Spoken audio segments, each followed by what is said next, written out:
Hello everyone! Another 12-hour mock build challenge starts today, right now.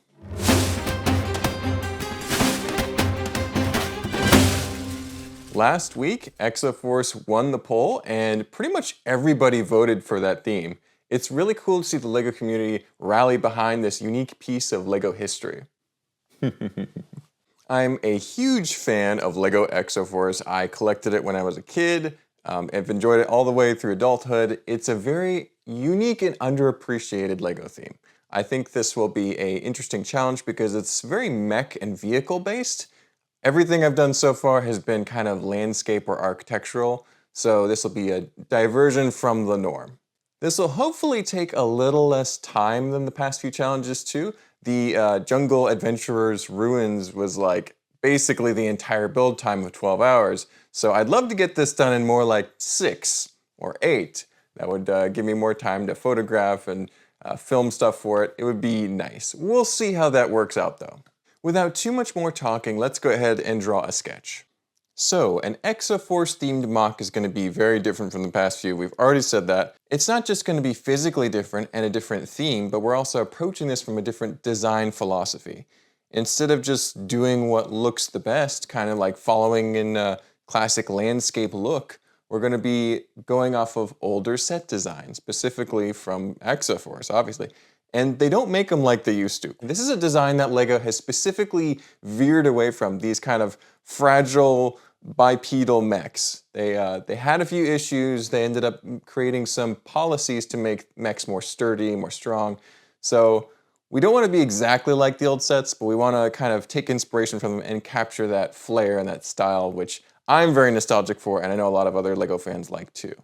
Thankfully, we actually have a cheat code here because in the Sentai Fortress set, there is a little diagnostic panel for one of the Exo-Force mechs, and it basically gives you the layout for a classic mech from Exo-Force, because the Heroes mechs all had a similar style. You had some kind of wings going out the back, some kind of shoulder pads, obviously 2 legs, 2 arms, usually a gun and a hand-to-hand combat weapon, like in this case you have the double sword from that mech.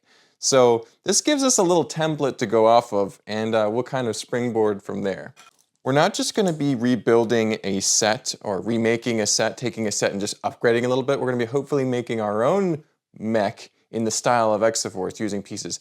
The tricky part about that is Exo-Force mechs rely heavily on stickers. So we're going to be using Exo-Force pieces and slopes, but try to make a mech out of them. It'll be interesting. I think we can do it. Kind of basing this off of the Grand Titan with the curved panels on the top, these big curved slopes. And you've got the torso section in the middle that's kind of tapered at the bottom. You have a cockpit area for the human pilot to go in. We are going to be going for the good guys, the anime protagonists, the heroes for this mech, because I'd love to do one from the robots, the evil bad guys, but they really rely a lot on black pieces. And I have a lot of black pieces, but they're all tied up in the Tron MOC right now, so not going for the bad guys for this one. I'll probably revisit bad guys later when I actually make some Exo-Force dioramas. This is just a one-time, one-day thing. Because these are minifigures, right, that are piloting these, and they have claws, not fingers, but the mechs have fingers. Would it make more sense for the mechs to have just big claws? I'm thinking too hard about it. And then I want to have some kind of rounded, grounded feet at the bottom. Kind of like how they were in the Grand Titan. That's kind of the physical inspiration that we're going for with this mech. The difference is I want the color scheme to be orange, which is not an easy color to build in. I don't have a tremendous amount of orange pieces. I guess it's not as bad as some other colors I could be choosing. Orange is a staple of Exo-Force. All the architecture and buildings, the few that there were in the first wave, were kind of orange color scheme. So I'm going to be trying to make a everyman's mech. This is a mech that would probably be made multiple times. It's not a hero mech, it's not a special mech, it's just the grunt, the standard infantry mech. I want to give him a, instead of having a hand on this side, I'll probably give him a big claw with blades. Let's see if I can do these right. So he's going to have a claw on one hand because I know of a specific piece that will work great in orange. And I like the use of bionicle elements to create those big bladed weapons that the Exo-Force mechs would have fought with, especially in the earlier waves. On the other hand, I want him to have a gun, probably looking kind of like a mini gun with multiple barrels for lots of bullets to go out and get as many of those bad robots as possible. And I'm going to give him a tube going back into the main mech to power and give him ammunition for the gun here. I'm not sure if I want to use the fiber optic cables. I don't think I have any set aside right now. I'd have to look around, see if I have any loose. If not, I can find a suitable replacement. There's lots of flexible tubes and hoses that exist in LEGO, and I have plenty of them. So it might not be exactly accurate, but it'll be close enough. On the back, I want to have a couple missile batteries so we can launch those at enemies and really disrupt formations. So this is a very well-armed mech, very sturdy, beefy mech. So, pretty clear plan for what we want to do. Let's go ahead and start building here.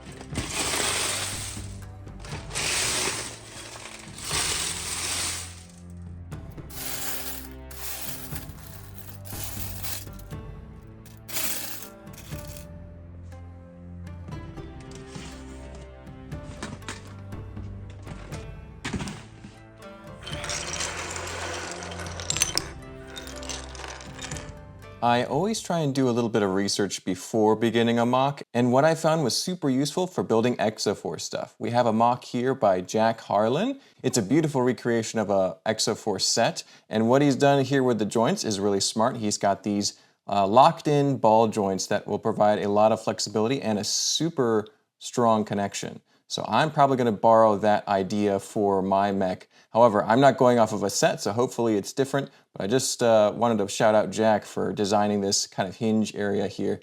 And a very flexible feet as well. This will make it great for posing and using and kind of playing with this MOC. Okay, we've got a bit of a structure for an Exo-Force mech starting to form on the table here. We've got these super strong joints for the elbows and knees where most of the strain will be. You've got the hips here, feet, connection point for the hands and weapons. There's a lot of fleshing out to do, but finding the joints and getting those as securely as possible is a good first step. We are about 59 minutes into our build challenge right now. We started at 11. Forgot to mention that in the beginning of the video, but yeah. I'm not sure if we're doing good or doing bad because I've never really built a mech like this before. But we're about to find out. Let's keep going.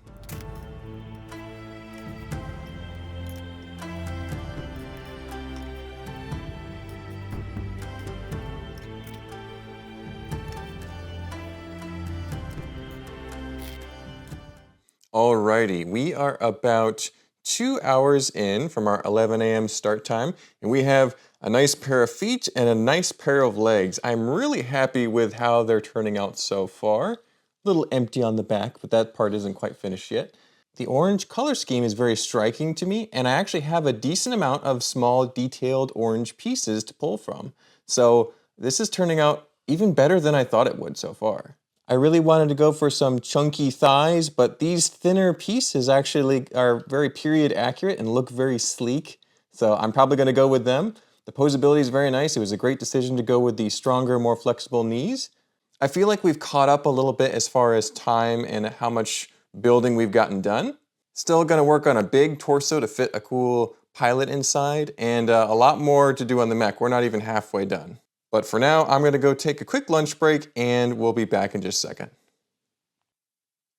Hello everyone, we're back with another quick update. It is now a little after 2 o'clock. We've had a 30-minute lunch break and come back and built for another 30 minutes. The legs are now fully fleshed out, very posable, really smooth and classy looking all the way around. He looks so sturdy and strong. This is a really cool looking legs to a mech so far. I'm really excited about this build. The pelvis area, the waist is looking good as well. Got a couple nice slopes making sense in there all the way around. And we're starting to work on the foundations of the torso of the mech. I want to have it so that it can turn just a little bit. That'd be so cool for dynamic posing. We'll see if it's possible. Worst case scenario, he's just a solid chunk up there, but I think it's totally possible. I've pretty securely fastened this with some Technic pins. Hopefully it's strong enough and he can still turn his waist. That'd be so cool. But moving on towards the chest, let me show you what I've got planned for that. We've got a windscreen picked out, this kind of trans light blue helicopter windscreen from the newer, I think it's city sets mostly is where you'll see it. And I think it looks cool. I think it's a cool shape and it works good in that inverted position. You've got a number of orange slopes picked out for the various areas of the Exo-Force mech. You've got the two sides of the torso, two top shoulder areas that'll be tucked in there, and then you've got the two kind of more glorified fin pieces at the top. And then you've got the two arms, which we haven't even really touched since the beginning of the build, but they should be very nice as well. So really excited about what's going to be happening. This is already beyond what I was expecting, so if we can get the rest of it to land at all, this should be an excellent mech. Super excited. Let's keep going.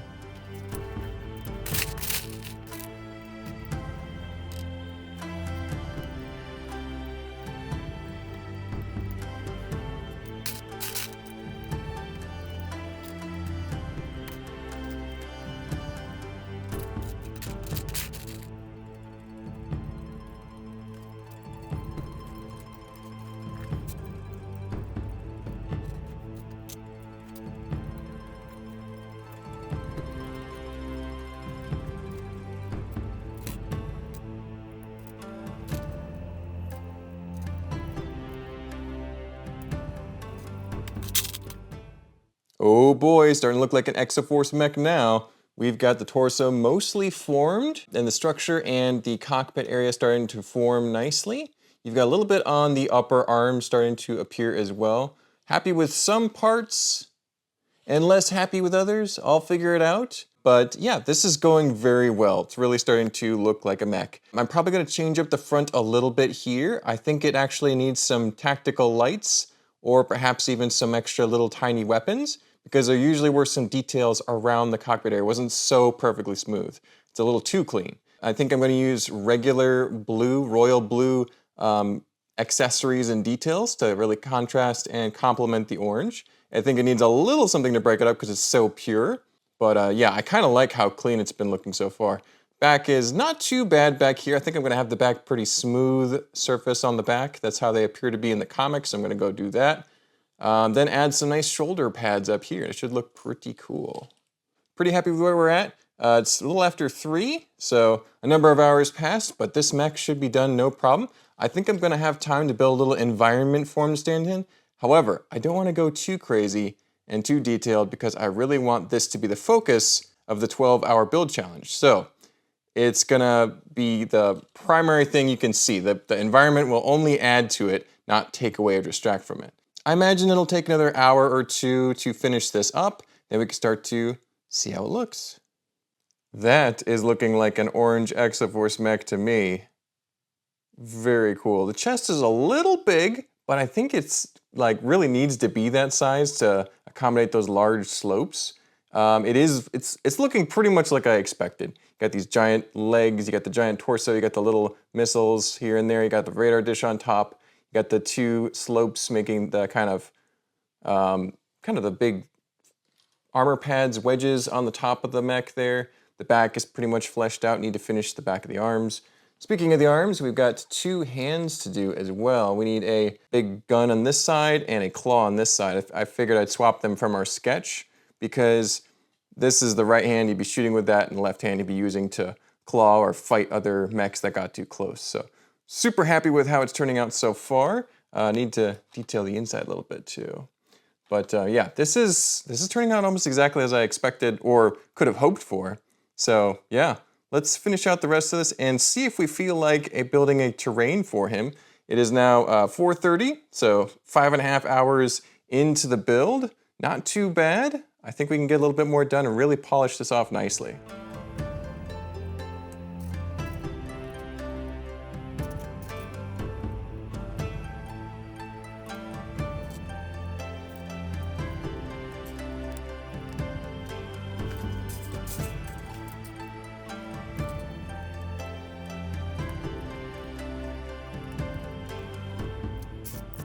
Okay, update time.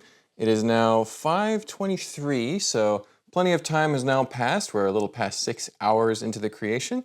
We have a hand here on the left to hold the gun. It has a little axle point where we can attach a weapon and have it look nice. Probably gonna have a tube going to the back, so it looks like he has power and ammo going to said gun.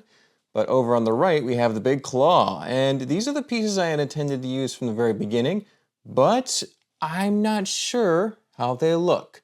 It's a little big, it's a little lopsided, wonky looking. In order to make it secure, there's probably a better way to connect those claws onto there, but it's just the complexity there isn't really to my satisfaction.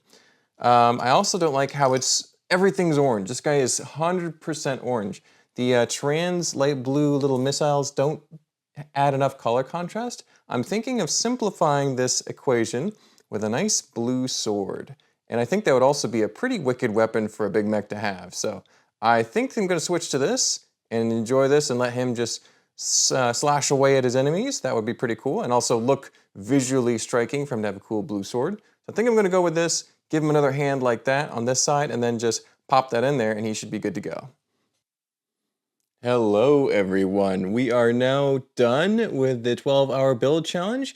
It is now just after 9 p.m., which means we spent 10 hours of our 12 hours that we could have spent on this awesome Exo-Force mech. I think the time is very well spent because this is one of my favorite creations in recent memory. I'm a huge Exo-Force fan, and this really scratches the itch. It's such a unique color. That bright orange just screams. You got the giant blue sword, the gun down there. I did change the shoulder area just a little bit to be a little bit bigger, a little bit more enhanced, and I think it really helps. So yeah, this is absolutely complete, better than I could have imagined. I am so pleased with how this MOC turned out. If you look at our sketch, we are very close to what we originally envisioned, maybe a bit more on the top and different style feet.